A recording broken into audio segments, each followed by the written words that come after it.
So when asked what exactly I think about Proposition 8 in California, I think it's ironic, especially because, like, me being a Midwestern college student, this doesn't really affect me at the time because I'm not out in these Western states. I'm not out in states like California. I'm not out in Arizona. I'm not out, in Florida. But I'm stuck in the Midwest.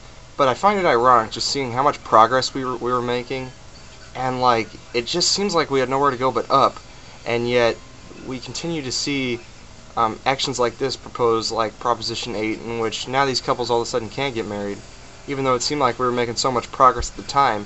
And you could tell just by the reaction that the citizens made themselves that, well, quite simply, that you knew that we were going to have, a negative reaction to this kind of action. So it just kind of makes me wonder why we did this. And I don't really understand. Once again, my argument's always been, me, a heterosexual male, that, whatever you're doing is up to you. It's in your life, and it's not affecting me. If same-sex couples want to marry, that's fine in my book, because it doesn't affect me, it doesn't involve me, it doesn't involve my life.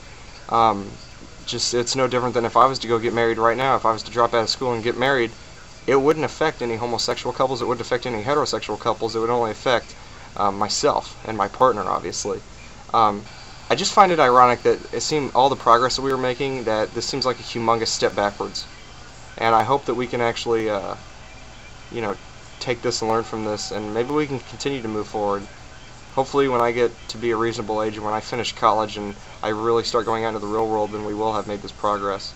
But it just saddens me because I thought we were better than this, but apparently we're not. And so hopefully the only way to go from here is up, and hopefully we see more and more states that don't follow this trend, but instead really start to appreciate the liberties and the freedoms that we have in America and the civil rights that every American should be entitled to, which is the right to happiness, and in my opinion, especially in this case, the right to marry.